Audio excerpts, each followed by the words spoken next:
ಮಳವಳ್ಳಿಯ ಸಮಸ್ತ ನಾಗರಿಕ ಬಂಧುಗಳಿಗೆ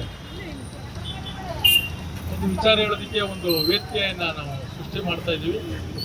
ಅದಕ್ಕೆ ಮೊದಲನೇದಾಗಿ ಪರಂಪರೆ ಪಾಠಶಾಲೆಯವರಿಗೆ ಧನ್ಯವಾದ ಅರ್ಪಿಸ್ತಾ, ನಾವೀಗಾಗಲೇ ಕೆಲವು ಘೋಷಣೆಗಳ ನೋಡ್ತಾ ಇದ್ದೀವಿ. ಜಾತಿ ಮುಖ್ಯ ಅಲ್ಲ, ಧರ್ಮ ಮುಖ್ಯ ಅಲ್ಲ, ಮಾನವೀಯತೆ ಅಂತ. ಅದ್ರ ಜೊತೆಗೆ ಪರಿಸರ ಮುಖ್ಯ ಅನ್ನೋದು ನಾವು ಇಟ್ಕೋಬೇಕಾಗ್ತದೆ. ಆ ನಿಟ್ಟಿನಲ್ಲಿ ನಾವೆಲ್ಲ ಮುಂದಿನ ದಿನಗಳಲ್ಲಿ ಕಾರ್ಯನಿರ್ವಹಿಸಬೇಕಾಗ್ತದೆ. ಪರಂಪರೆ ಪಾಠಶಾಲಾದವರು ಇದೇ ತಿಂಗಳು 25ರಿಂದ 25ರವರೆಗೆ 21 ತಾಲೂಕಿನಲ್ಲಿ ಪ್ರತಿ ತಾಲೂಕಿನ ಅಲ್ಲಿ ನಡೀತಕ್ಕಂಥ ಯಾವುದೇ ಕಲೆ ಆಗಲಿ ಅಲ್ಲಿಂದ ಜ್ಞಾನ ಬೆಳೆಸ್ಕೊಂಡು ದೇಶಕ್ಕೆ ಸೇವೆ ಮಾಡಬೇಕು, ಪರಿಸರಕ್ಕೆ ಸೇವೆ ಮಾಡಬೇಕು ಅಂತ ಗೊತ್ತಿರ್ತಕ್ಕಂಥ ಉತ್ತಮವಾದ ಮಕ್ಕಳು ಚಿಕ್ಕದಾದರೂ ದೊಡ್ಡ ಆಸೆ ಇಟ್ಕೊಂಡು ಬಂದಿದ್ದಾರೆ. ಇದನ್ನ ಸಮಸ್ತ ನಾಗರಿಕರು ಗಮನದಲ್ಲಿಟ್ಟು ಕೇಳಿ. ಇವತ್ತು ನಾವು ಯಾರೋ ಬೀದಿ ನಾಟಕ ಮಾಡ್ಕೊಂಡು ಹೋಗ್ತಾರೆ, ಯಾರೋ ಬಂದವರೇ ಹೊಟ್ಟೆ ಪಾಡಿಗೆ ಅಂತ ತಿಳ್ಕೊಂಡ್ರೆ ನಿಮ್ಮಂಥ ಮೂರ್ಖರು ಶತಮೂರ್ಖರು ಯಾರು ಇಲ್ಲ.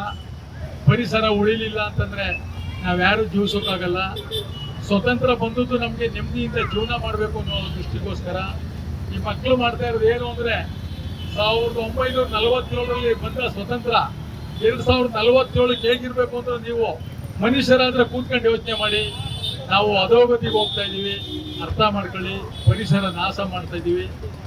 ದೇಶದಲ್ಲಿ ಇರ್ತಕ್ಕಂಥ ಹಳ್ಳಿಗಳೇನಾದ್ರೂ ಅಭಿವೃದ್ಧಿ ಆಗಲಿಲ್ಲ ಅಂದ್ರೆ ನಾವು ಯಾವುದನ್ನು ಕೈಗಾರಿಕೋದ್ಮೇಲೆ ಅಭಿವೃದ್ಧಿ ಆಗ್ತೀವಿ ಅಂತ ಹೇಳೋದು ನಮ್ಮ ನಾವು ತಡ್ಕೊಂಡಂಗೆ ಮೂರ್ಖರಾಗ್ತೀವಿ.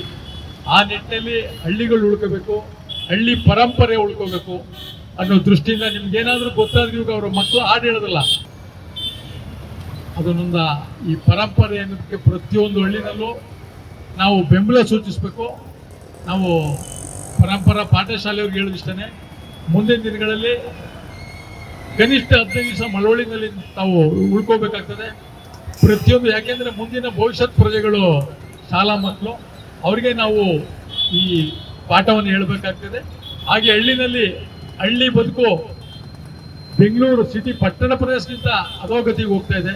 ಆ ಥರ ಹೋದರೆ ನಾವು ವಿನಾಶದ ಹತ್ರಕ್ಕೆ ಹೋಗ್ತಾ ಇದ್ದೀವಿ ಅಂತ ನಾನು ಹೇಳಕ್ಕೆ ಇಷ್ಟಪಡ್ತೇನೆ. ಪರಿವರ್ತನೆ ಮಾಡೋಣ.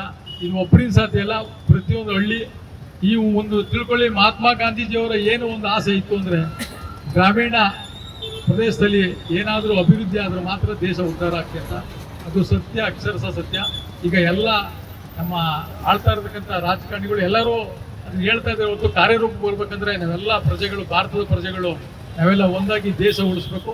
2047ಕ್ಕೆ ಆದಷ್ಟು ಪರಿವರ್ತನೆ ಮಾಡಬೇಕು ಅಂತ ಹೊರಟಿರೋ ಈ ತಂಡದ ಜೊತೆ ನಮ್ಮ ಮಳವಳ್ಳಿ ಸೌಹಾರ್ದ ನಾಗರಿಕ ವೇದಿಕೆ, ಶ್ರೀ ಪತಂಜಲಿ ಯೋಗ ಶಿಕ್ಷಣ ಸಮಿತಿ, ಸಂಪೂರ್ಣ ಸಾವಯವ ಕೃಷಿಕ ಸಂಘ ನಿರಂತರವಾಗಿ ಜೊತೆ ಇರ್ತೀವಿ.